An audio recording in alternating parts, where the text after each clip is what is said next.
Welcome in your YouTube channel all education point and my name is Ajay.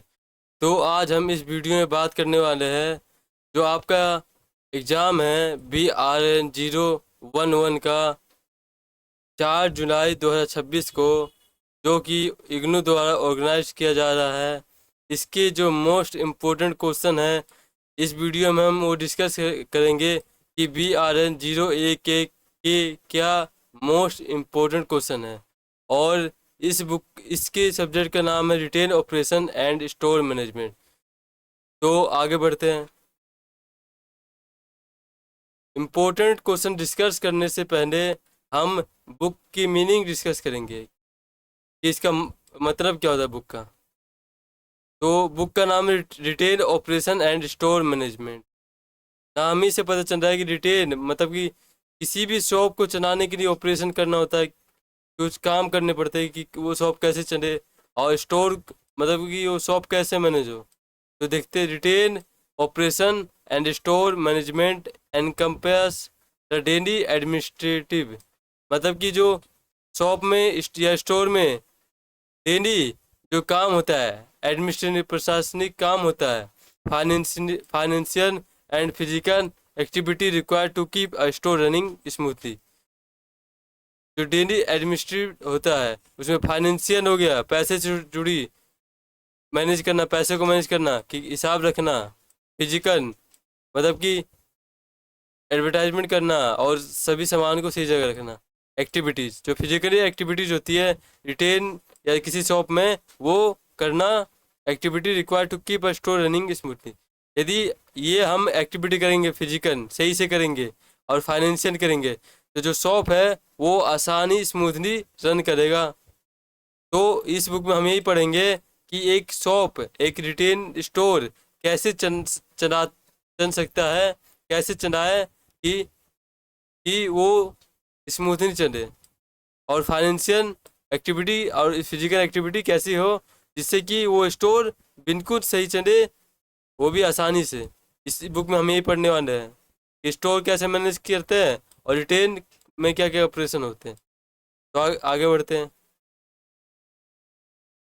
तो हम देखते हैं first question, what is inventory management, how is it related with assets management.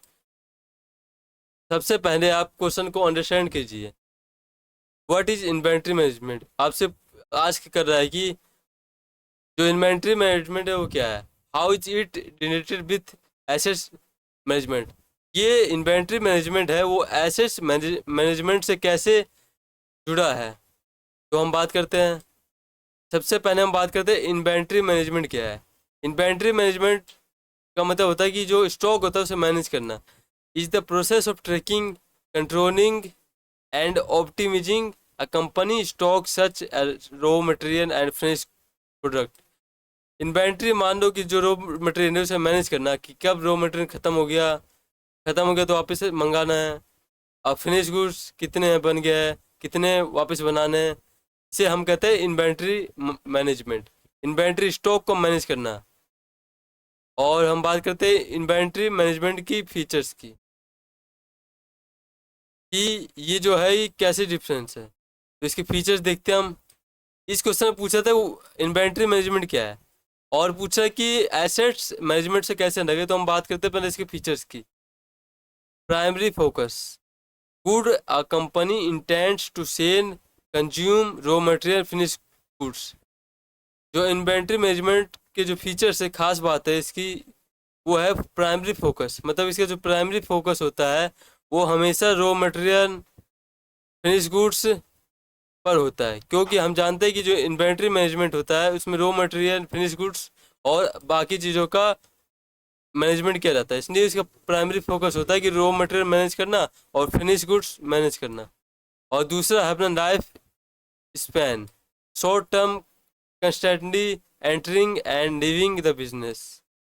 जो short term है और constantly entering and living the management, जो business चल रहा है उसमें रहने के लिए इन्वेंट्री मैनेजमेंट का सबसे बड़ा रोल है, क्योंकि जब तक हमारे पास इन्वेंट्री मैनेजमेंट नहीं होगी तब तक हमारा बिजनेस नहीं चल पाएगा।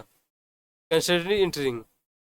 और तीसरा ना financial nature, treated as current assets quickly converted to cash. हम जानते हैं कि जो इन्वेंट्री होती है वो करंट एसेट्स में आती है, जो कि कुछ महीने में कैश में बदल जाते हैं। कैश में बदलने का मतलब होता है जब मान लो कि हमारे पास फिनिश गुड्स है, और फिनिश गुड्स है तो वो फिनिश गुड्स हम सेल कर देंगे। बाद में उस सेल करने के आफ्टर हमें जो कैश है उस मिलेगा। इसलिए इसका फाइनेंशियल नेचर होता है कि जो करंट एसेट्स है या इन्वेंट्री है वो क्विकली जल्द ही कैश में चेंज हो जाती है, बदल जाती है। तो आगे देखते हैं store management. You know, store management का मतलब होता है कि स्टोर के अंदर स्टोर चलाने के लिए क्या क्या मैनेज करना होता है। इसके फीचर्स देख देते हैं। जैसे कि हमने बात की है इन्वेंट्री मैनेजमेंट की, इसमें हमने पहले बात की अपना इन्वेंट्री, और हमने बात की स्टोर मैनेजमेंट, फीचर्स हमने देख लिए। और primary focus equipment and resources a company use to run its business, laptop, machinery, vehicles. Store management का मतलब होता है किसी भी स्टोर को मैनेज करने की क्या करने पड़ते हैं। तो इसके फीचर्स देख देते हैं हम। प्राइमरी फोकस, इसका जो प्राइमरी फोकस होता है equipment and resources a company use to run its business.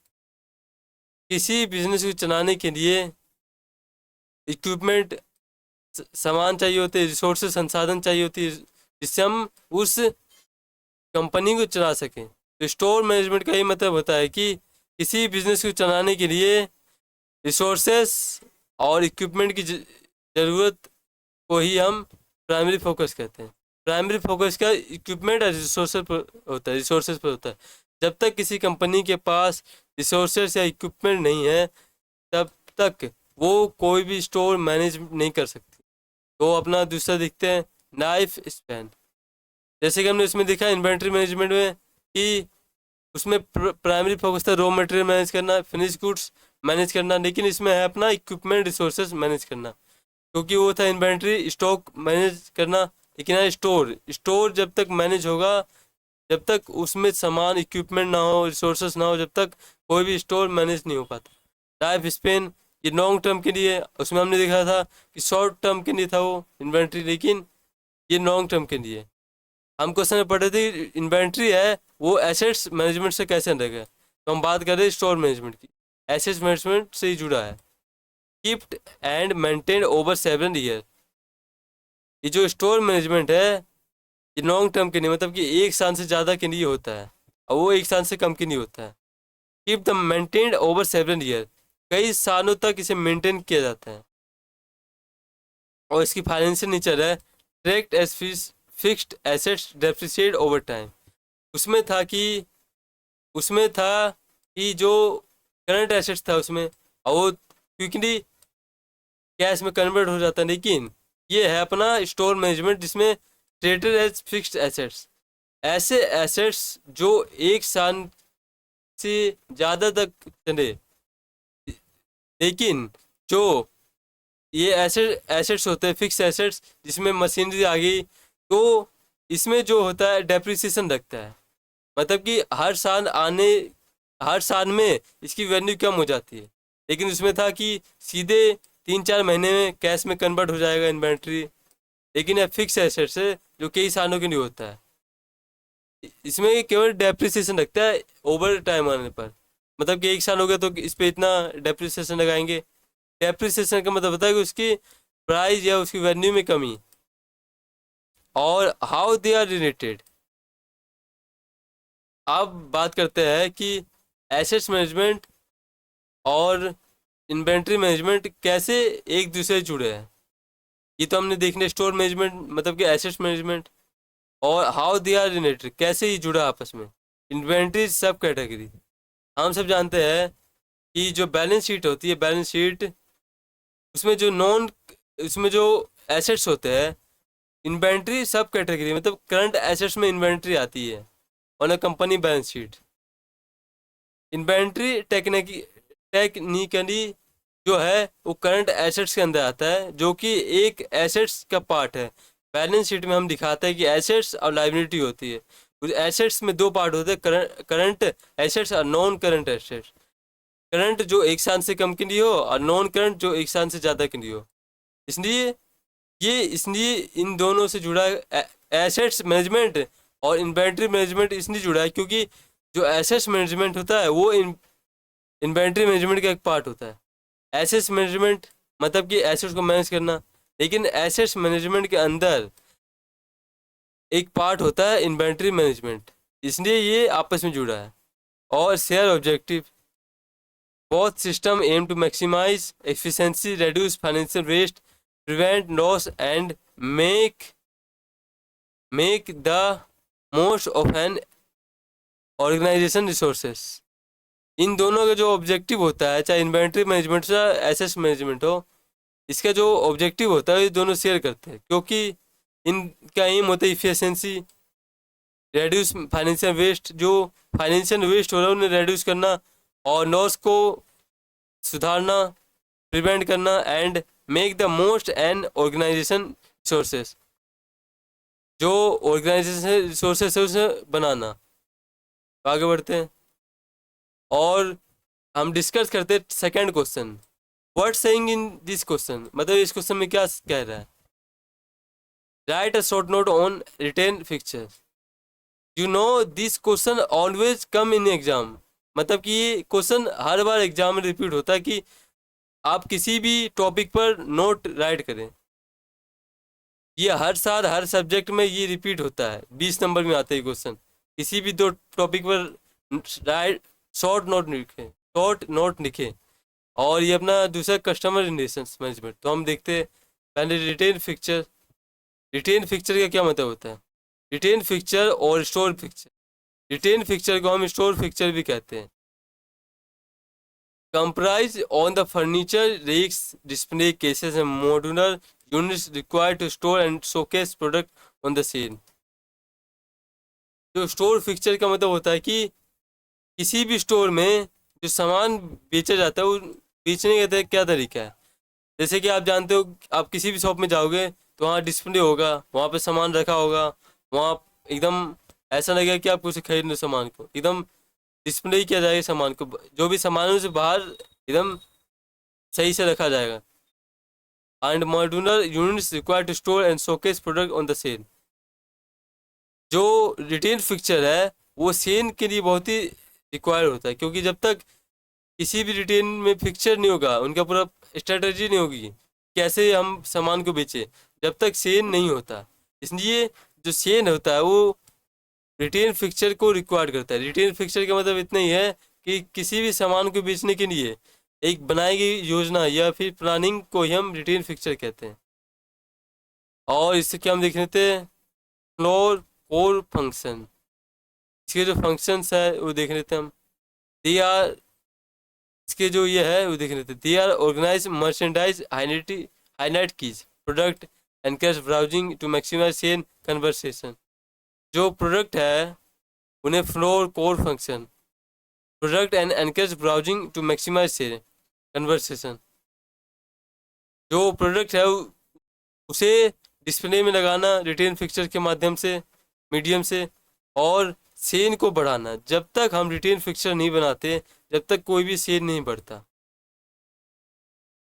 और प्रोडक्ट के बारे में जानकारी देना कस्टमर को, ये भी रिटेल फिक्चर्स के अंदर आता है कि हम सामान को कैसे बेचें, बातचीत करके कस्टमर को अच्छे से समझा के कि ये सामान अच्छा है ये नहीं।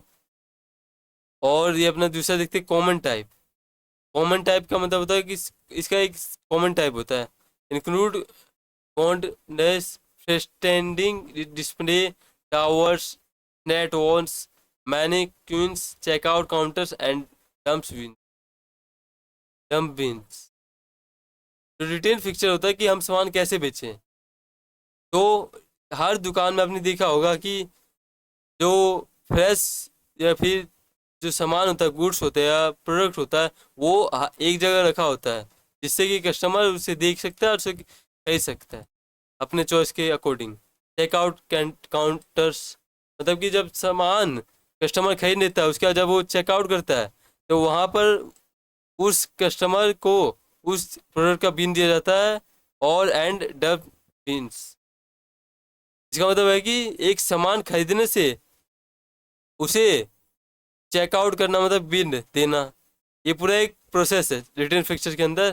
कि सामान खरीद, कस्टमर सामान खरीदा, फिर चेकआउट काउंटर पे गया, फिर उस सामान के उसने पैसे दिया और बिन दिया, और फिर डम्प्स बिन का मतलब होता है कि उसे अलग करना। चेकआउट करना मतलब कि उसे, जो उसने सामान खरीदा उसके पैसे देना वहाँ पर और बिन देना, ये हो गया इसका मतलब। डिजाइन लेआउट, डिजाइन लेआउट का मतलब they are typically arrange in the alignment with specific floor plans and plans और games to optimize space and direct customer traffic. कि स्टोर को ऐसा डिजाइन करे कि जो कस्टमर है उसे कोई दिक्कत ना हो। प्लान से हम पूरा स्टोर को डिजाइन करें कि कौन सा चीज़ कहाँ रहेगा और कैसा काम कहाँ होगा, बिन कहाँ बनेगा, सामान कहाँ रहेगा, ये सब प्लान बने। डिजाइन एंड लेआउट, कैसा हो स्टोर का डिजाइन, इसकी के बारे में हम इसमें डिस्कस कर रहे हैं। Optimise space and direct customer traffic, ऐसा स्पेस होना चाहिए जिससे कि कस्टमर की ज़्यादा भीड़ ना हो। ऐसा नहीं कि छोटा दुकान है उसमें बहुत कस्टमर आ रहे हैं, कि बड़ा दुकान हो, स्पेस बराबर हो, जिससे कि कस्टमर को ज़्यादा दिक्कतों का सामना नहीं करना पड़े। इसी यही कहता है डिजाइन लेआउट, कि हर एक दुकान का, हर एक शॉप का लेआउट सही होना चाहिए, सिस्टमेटिक रूप से होना चाहिए डिजाइन। तो आगे बढ़ते हैं। कस्टमर रिलेशनशिप मैनेजमेंट CRM, जिसे शॉर्ट फॉर्म CRM कहते हैं हम। तो कस्टमर से रिलेशनशिप को मैनेजमेंट करना इन the retail sector, CRM involves using data driven strategy. जो इस सेक्टर में है, रिटेल सेक्टर में, यूजिंग डाटा ड्राइविंग स्ट्रेटजी, जो भी चलता है वो स्ट्रेटजी से चलाया जाता है। And software platforms to manage a customer entire journey with brand. हर एक रिटेल शॉप या फिर हर एक कंपनी का अपना एक, हर रिटेल सेक्टर में वेबसाइट होती है, जिससे कि जो कस्टमर है उन्हें ब्रांड की पूरी जानकारी उसमें मिल जाती है, जिससे कि कहीं ना कहीं जो कस्टमर के साथ रिलेशन है उसका भी मैनेजमेंट होता है। इसका मतलब होता है कस्टमर के साथ रिलेशनशिप को मैनेजमेंट करना और स्ट्रेटजी बनाना, जिससे कि कस्टमर के साथ गुड बिहेवियर हो। रिलेशनशिप बनाने के लिए ऐसा चीज़ करना जिससे कि कस्टमर के साथ रिलेशंस बने। और ओमनी चैनल ट्रैकिंग, ये कहता है कि रिटेल CRM सॉफ्टवेयर, ये इसके वो है features. Retail CRM software logs customer interaction purchase history. ऐसा एक चैनल होना चाहिए जिससे कि हमें पता चले कि जो कस्टमर है उसने क्या खरीदा, परचेज हिस्ट्री, उसने क्या खरीदा, उसकी हिस्ट्री होनी चाहिए, क्या परचेज किया। And preference across both physical in store and online channel, physically भी होने चाहिए स्टोर में और ऑनलाइन भी होना चाहिए। And preference across both physical in store online channel, जी कि इससे हमें पता चले कि जो कस्टमर है उसने या कंज्यूमर उसने क्या खरीदा। फिजिकली भी डाटा होना चाहिए हमारे पास और ऑनलाइन चैनल पर भी डाटा होना चाहिए। और ये देखते हमने implementations, implementations. Retailer use CRM strategy, जो रिटेलर होता है, जो दुकानदार होते हैं, वो CRM स्ट्रेटजी यूज करते हैं, क्योंकि जब तक उनका कस्टमर से रिलेशन अच्छा नहीं है तब तक उनका सेल नहीं बढ़ता। To gather feedback, automate email follow ups and innovate the overall quality of customer services. ये स्ट्रेटजी इसने यूज करते हैं जिससे कि जो फीडबैक दे सकें। जैसे कि किसी कस्टमर ने पूछा कि ये सामान कैसा है, तो उसका फीडबैक देंगे। फीडबैक देना चाहिए, जो भी कस्टमर पूछे उसका जवाब देना चाहिए, feedback. Automate event flow ups and event over quality of customer services. उन्हें जानकारी देनी चाहिए कि जो कस्टमर सर्विस हम दे रहे हैं उनकी क्वालिटी सही है। इम्प्लीमेशन का मतलब यही है कि कस्टमर रिलेशंस मैनेजमेंट करने के लिए हमें क्या क्या चाहिए होता है, फीचर्स क्या है इसके। तो कस्टमर है जो उन्हें ओवरऑल क्वालिटी सर्विस देनी चाहिए, क्योंकि जब तक हम उन्हें सही सर्विस नहीं देंगे तो वो कस्टमर ज़्यादा देर तक नहीं बने रहते। तो आगे बढ़ते हैं। तो तीसरा हम देखते हैं question, explain store design, what are the element of a good store design. In this question saying, इस क्वेश्चन में पूछ रहा है कि आप स्टोर डिजाइन को एक्सप्लेन कीजिए, और what are the element of good store design, मतलब कि जो हम स्टोर डिजाइन करते हैं उनका एलिमेंट क्या है, किन एलिमेंट से ये डिजाइन होता है स्टोर। तो बिफोर अंडरस्टैंड स्टोर डिजाइन, तो स्टोर डिजाइन का मतलब होता है कि is the strategy planning and arrangement of a retail space to create an inviting environment, guide customer movement and optimise product visibility. किसी भी स्टोर को डिजाइन करने का मतलब क्या होता है कि वहाँ अच्छा स्ट्रेटजी हो, प्लानिंग अच्छी हो, रणनीति अच्छी हो, retail space to create inviting environment. जो दुकान है, स्टोर है, उसमें जो स्पेस है वो सही होना चाहिए, जिससे कि इनवाइटिंग का मतलब होता है कि कस्टमर बहुत ही इनवाइट होते हैं, अट्रैक्ट होते हैं उस दुकान में खरीदने के लिए, क्योंकि उसमें एकदम स्पेस ज़्यादा है, हर चीज़ सिस्टमेटिक रूप से है, guide customer movement and optimise product visibility. और ऐसा डिजाइन हो जाए स्टोर का जिससे कि जो कस्टमर है खुद ही गाइड हो। जैसे कि हमने किसी भी स्टोर में एक पोस्टर लगा दी कि ये सामान इतने रुपए का है, ये सामान इतने रुपए का है, इतने रुपए का, और हमने लिख दिया कि इसमें कोई भी चेंज नहीं होगा इस प्राइस में। तो हम एक पोस्टर लगा देते हैं जिससे कि जो कस्टमर है खुद ही गाइड होता है। इसलिए स्टोर का डिज़ाइन ऐसा होना चाहिए जिससे कि कस्टमर गाइड हो। हम पोस्टर लगा देंगे कि प्राइस कितना है इसका, यहाँ कीप साइलेंस होना चाहिए, ऐसा। और प्रोडक्ट विजिबिलिटी, और प्रोडक्ट का भी पोस्टर लगा देंगे कि ये प्रोडक्ट इतने रुपए का, ये इसके क्या फ़ायदे क्या नुकसान है, ये कब खरीदना चाहिए, ये सब लगा देंगे। और जो इसके एलिमेंट है कि एक स्टोर अच्छे से डिज़ाइन कैसे होता है, तो store layout and traffic flow. सबसे पहला स्टोर लेआउट, जो स्टोर है उसमें स्पेस ज़्यादा होना चाहिए। जब तक स्टोर में स्पेस ज़्यादा नहीं होता तब तक कस्टमर वहाँ पर नहीं आते, क्योंकि स्पेस कम होगा, लेआउट कम होगा, तो जो कस्टमर वहाँ पे भीड़ हो जाएगी, जिससे कस्टमर को कुछ भी चीज़ या कुछ भी प्रोडक्ट बाय करने में बहुत ही डिफ़िकल्टी आएगी। तो पढ़ते हैं, determines how customer navigate the space, common formats include the grid, ordinary aisles of grocery stores. जो ग्रोसरी स्टोर्स होते हैं उनमें स्पेस ज़्यादा होता है, जैसे कि मॉल हो गया, ग्रोसरी स्टोर हो गया। और racetrack unlock path guiding customer pass multiple display. जो प्रोडक्ट होता है उसे एक डिस्प्ले में लगाया जाता है, जैसे कि एक डिस्प्ले लगा दिया हमने स्टोर में, वहाँ पे हर प्रोडक्ट की जानकारी देगा, ये प्रोडक्ट की वैल्यू कितनी है, ये कितनी है। जब तक हम प्रोडक्ट की जानकारी कस्टमर को नहीं देंगे जब तक कोई भी स्टोर सही से डिजाइन नहीं होगा। And free flow open flexible layout of boutique, जैसे कि जो बुटीक होता है उसका जो लेआउट होता है फ्लेक्सिबल होना चाहिए। A good layout encourage customer to explore as much of the merchandise as possible. जो customer to explore as much and merchandise as possible, जो कस्टमर के सामने खुलासा करना चाहिए, एक्सप्लोर करना चाहिए कि जो उस स्टोर का गुड लेआउट है, जिससे कि कस्टमर बहुत ही ज़्यादा उस दुकान में खरीदने के लिए जाता है। तो आगे बढ़ते हैं। और दूसरा अपना है ब्रांड आइडेंटिटी स्टोर एक्सटीरियर।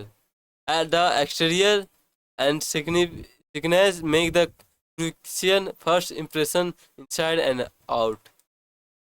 जो भी दुकान है वहाँ पर इसका जो फर्स्ट इम्प्रेशन होता है, पहला इम्प्रेशन होता है, वही पहला इम्प्रेशन होता है। First impression is last impression. आपने ये सुना होगा कि पहला इम्प्रेशन यदि सही है तो वही लास्ट इम्प्रेशन है।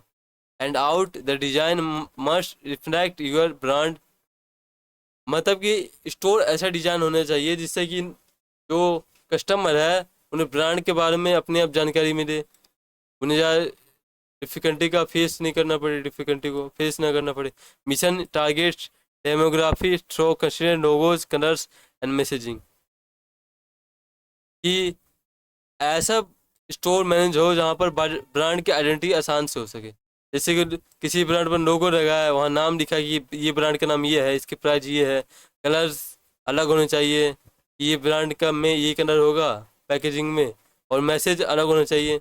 जैसे कि हमने लिख दिया दूध, और पैकेट में तो दूध है लेकिन उसके नीचे दूध लिखा होना चाहिए। इसलिए ब्रांड आइडेंटिटी जब तक नहीं होगी, जब तक कोई भी स्टोर सही से डिजाइन नहीं हो पाता। और अपना लाइटिंग कलर फी साइकोलॉजी, जब तक स्टोर में सही लाइटिंग नहीं होगी, जब तक स्टोर डिजाइन सही से नहीं होगा, क्योंकि जो स्टोर में है लाइटिंग होनी बहुत जरूरी है, क्योंकि जब तक स्टोर में लाइटिंग नहीं होगी, जब तक सामान अच्छे से नहीं खरीदा जा सकता। The I set the mood and properly eliminates merchandise colors are chosen based on the emotional response they evoke. Warm color can create urgency and intimacy, while cool color promote a calming atmosphere. जो colour होते हैं वो P psychology जो customer है उसे attract करते हैं, promote करते हैं, अट्रैक्ट करते हैं। दे अवेक वार्म कलर इमोशनली उन्हें अट्रैक्ट करते हैं। जैसे कि किसी भी स्टोर में लाइटिंग अच्छी है तो वहाँ पर कस्टमर ज़्यादा जाएंगे, देखेंगे यहाँ पर लाइटिंग अच्छी है, हर चीज़ उजाला है, सब चीज़ सही है, लाइटिंग सही है, तो वहाँ पे ये पीस आइकॉनिक कस्टमर की होती है कि जहाँ पर लाइटिंग अच्छी हो वहाँ पर कस्टमर ज़्यादा जाते हैं, और यहाँ पर कलर अच्छे हो, जैसे कि दुकान में सही कलर कर रखे हैं, जिससे कि वो कस्टमर को अट्रैक्ट करते हैं, इमोशनली अट्रैक्ट करते हैं, जिससे कि कस्टमर वहाँ पर ज़्यादा जाना पसंद करते हैं। तो आगे बढ़ते हैं। तो let's see 4 question. Differentiate between any two, इन दोनों के बीच डिफरेंस करना है। तो हम पहले इसके बीच डिफरेंस करते हैं, demand oriented and cost oriented. Cost oriented pricing हम देखते हैं, इसका मतलब होता है कि कॉस्ट को ओरिएंटेड करना। जो कॉस्ट है, प्राइस कैसे डिसाइड होता है, कॉस्ट के बेस पर भी डिसाइड होता है और डिमांड पर भी डिसाइड होता है। तो देखते हैं कॉस्ट के बेस पर कैसे प्राइस डिसाइड होता है। हाउ इट वर्क, काम कैसे हो रहा है, कैसा हो रहा है, इसके काम कैसे हैं। हाउ इट वर्क का मतलब होता है कि ये जो काम हो कैसे हो रहा है। Calculates the total expenses material labour overhead to produce a good and it's a fix markup target profit percentage. जो प्राइस डिसाइड होता है वो मटेरियल कितना है, लेबर कितने लगे, प्रॉफिट कितना होगा, उसके बाद ये सब कैलकुलेट करने के बाद एक प्रोडक्ट का प्राइस डिसाइड किया जाता है, जिसमें उसका उस बिजनेसमैन का प्रॉफिट हो, मटेरियल और लेबर चार्जेस सब जोड़ के तो प्राइस तय किया जाता है। जैसे कि मान लो एक दूध है, उससे बने मटेरियल लगा उसमें 20 रुपये का, और लेबर चार्ज 5 रुपये का, और प्रॉफिट 5 रुपये का, तो हम उसे उसका जो कॉस्ट ओरिएंटेड प्राइस है वो 30 रुपये होगा।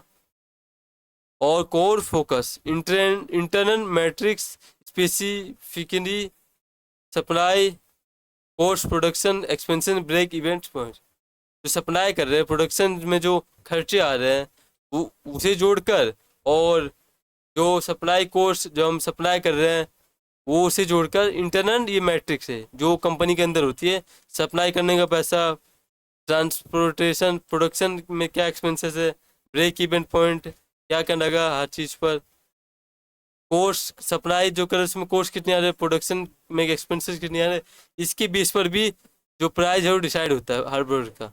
और बात करते हैं हम डिमांड, इसका जो प्राइस डिसाइड होता है डिमांड में, वो डिमांड के बेस पर तो कि मार्केट में कैसा डिमांड है।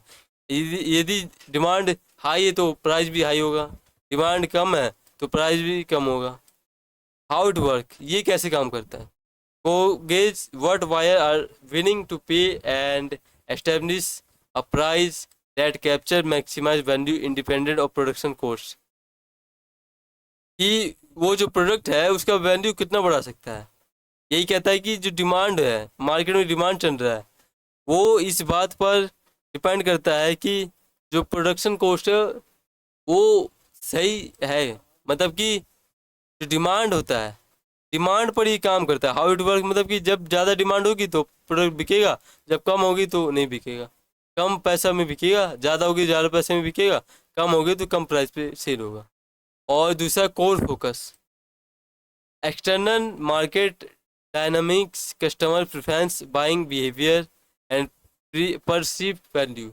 इसमें था कि इंटरनल था कि demand customer preference buying behaviour, जो कस्टमर है वो किस बेस पर खरीदते हैं।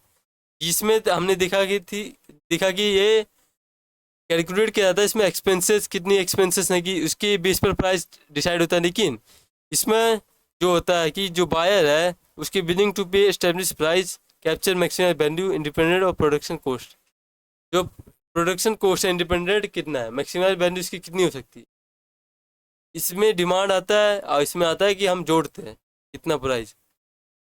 और डिमांड के बेस पर इस पर प्राइस तय होता है। जैसे कि दूध की डिमांड अभी ज़्यादा है तो ज़्यादा हो गया, कम है तो कम हो गया। और इसमें हमने देखा इंटरनल मैट्रिक्स है या, और इसमें एक्सटर्नल है। और इसमें क्या है कि सप्लाई कॉस्ट ये सब है एक्सपेंसेस है। लेकिन इसमें जो फोकस होता है वो होता है अपना कस्टमर पर, कि कस्टमर की जो के साथ बिहेवियर अच्छा हो जिससे कि डिमांड बढ़े एंड परसीव्ड वैल्यू। यदि कोई कंपनी का ब्रांड कस्टमर को सही डिस्काउंट दे रही है, सही इन्फॉर्मेशन दे रही है, तो उस कंपनी का प्रोडक्ट का डिमांड बढ़ जाता है। और कोर्स में है क्या है कि इसका फोकस होता है सप्लाई कोर्स प्रोडक्शन एक्सपेंसेस। इसमें केवल एक्सपेंसेस पर फोकस होता है, लेकिन इस पर जो कस्टमर के साथ बिहेवियर कैसा करना चाहिए पर फोकस होता है। तो आगे देखते हैं। और टाइम बेस्ड डिमांड, ये दूसरा अपना डिफरेंस है। टाइम बेस्ड डिमांड कंसेप्ट इसका क्या है, डिमांड फॉर अ प्रोडक्ट और service fluctuate depending on hour day season और टाइम ऑफ ईयर।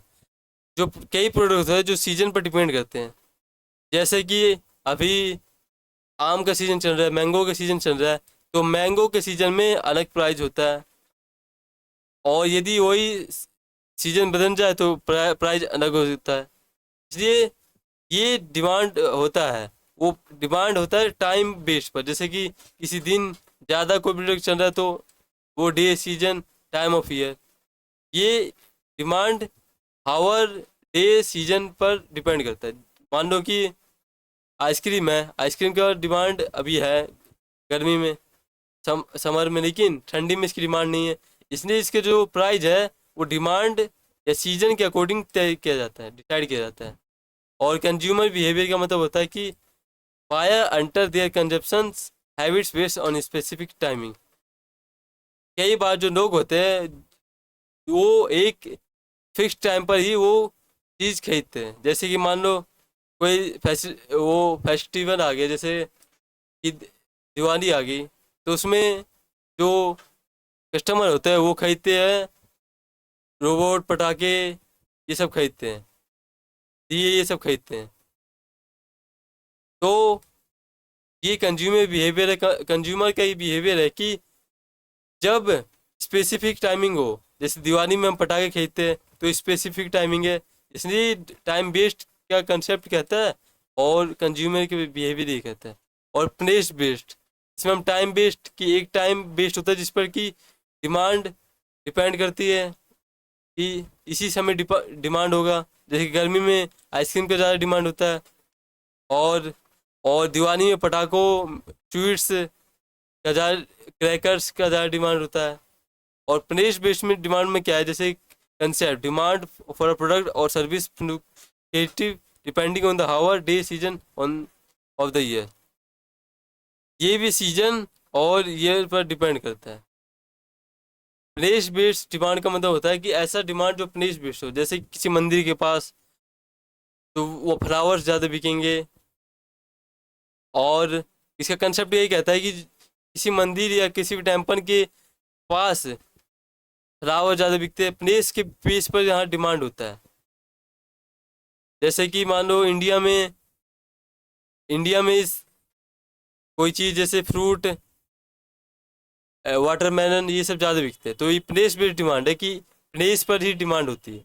और buyer under their consumption habits based on specific timing, इसमें जो कंज्यूमर के बिहेवियर होता है वो डिमांड वो टाइम देकर नहीं होता, बल्कि जो प्लेस है जहाँ पर उस प्रोडक्ट की ज़्यादा डिमांड है वहाँ पर वो बिकता है। जैसे मंदिर हो गया, जो कंज्यूमर है वो मंदिर में ब्लेसिंग गेट करने के, पूजा करने के लिए फूल चढ़ाता है, तो वहाँ पर कंज्यूमर की बिहेवियर कहता है कि जहाँ पर ज़रूरत है वहाँ वो वहाँ पर डिमांड बढ़ जाती है। इसका मतलब ये है कि कंज्यूमर बिहेवियर जैसे मंदिर में फ़ोन की ज़रूरत है तो वहाँ पे कंज्यूमर खरीदेगा, ये बिहेवियर कहते हैं।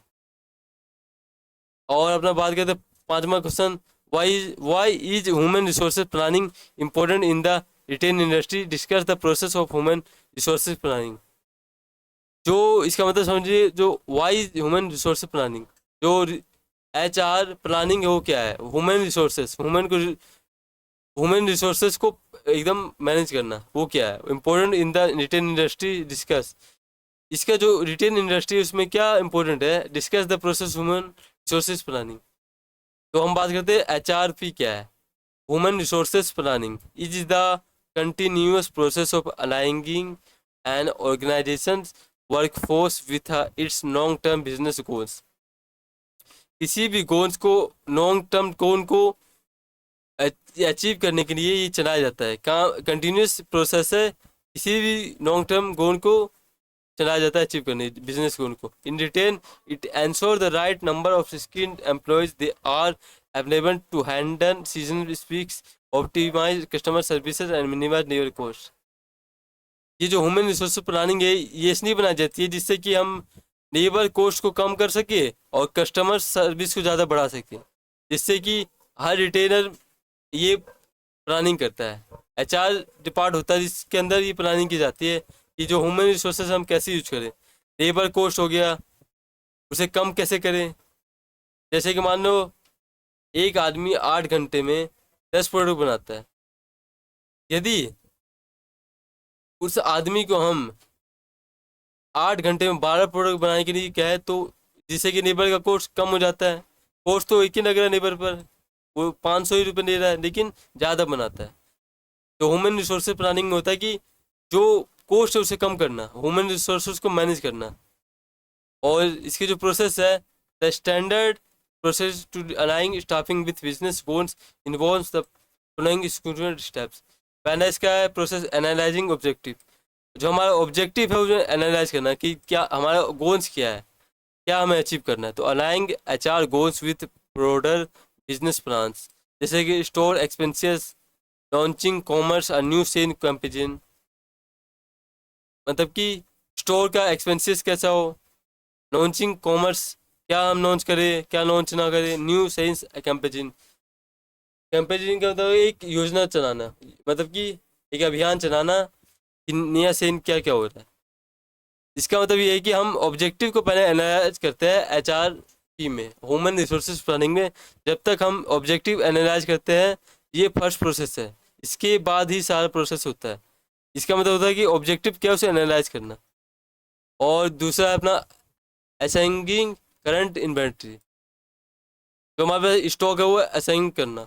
Evaluate your exciting workforce skills head count and demographics using and HR information system. बाद में जो हमारे पास इन्वेंट्री है उन्हें इवैल्यूएट करना, विश्लेषण करना उनका। योर वर्क फोर्स, कितना वर्क फोर्स है हमारे पास, skills head count and demography using, कि हमें HR इंफॉर्मेशन सिस्टम के अंदर हम इसे कैसे यूज करें। ये कहता है forecasting demand, predict future staffing needs based on same data. जो ह्यूमन रिसोर्स प्लानिंग है वो इस बेस पर होती है। पहले तो हम देख लिया कि एनालाइज होता है, बाद में ये होता है, बाद में होता है डिमांड, कि क्या डिमांड है, sales data, season shifts and market trends, कि जो मार्केट में क्या ट्रेंड्स चल रहे हैं उसके आधार पर हम प्लान बनाते हैं। तो सेल्स डाटा ये तीसरा प्रोसेस है। और बेस्ड ऑन सेल डाटा, जो स्टाफ होता है, स्टाफिंग जब क्या होती है, जब तक इससे हमें पता चलता है कि जो सेल्स है कितना बड़ा, उसके बेस पर स्टाफ की नीड जरूरत पड़ती है। सीजनल शिफ्ट, कि सीजनल शिफ्ट कितने हैं, इसके बेस पर भी हम स्टाफ की ज़रूरत पड़ती है, जिससे कि हम ह्यूमन रिसोर्सेज प्लानिंग के अंदर स्टाफ को, ह्यूमन को अपॉइंट कर सकते हैं। आप रिक्वायरमेंट है होती है हमारी। और why is HRP is important in retail, human resources planning एक रिटेन के अंदर क्यों जरूरी है। और पीक सीजनल रीडनेस, इसका एक इम्पोर्टेंट है, retail experience dramatic demand spikes festival holiday. क्योंकि जब तक हम HRP मतलब ह्यूमन रिसोर्सेज प्लानिंग करेंगे तभी हमें इस बात का पता चलेगा कि फेस्टिवल में क्या डिमांड है, हॉलीडे में क्या डिमांड होता है। HRP allow business to forecast and scale up temporary and permanent staff without service delay. Women को रिसोर्स करना है, जैसे कि कोई फेस्टिवल आ गया, उसमें हमें वर्कर की नीड है, तो हम इतने पैसे में उन वर्कर को नौकरी देंगे। ये ह्यूमन रिसोर्सेज HR डिपार्टमेंट में यही प्लानिंग की जाती है, ह्यूमन रिसोर्सेज प्लानिंग, कि किस फेस्टिवल में कितने लोगों की ज़रूरत है और टेम्परेरी कितने लोगों की ज़रूरत है, जिससे कि हम प्लानिंग में ही पता लगा लेते हैं कि ह्यूमन रिसोर्सेज प्लानिंग में पता लगा लेते हैं कि कितने लोगों की ज़रूरत पड़ेगी, कब पड़ेगी।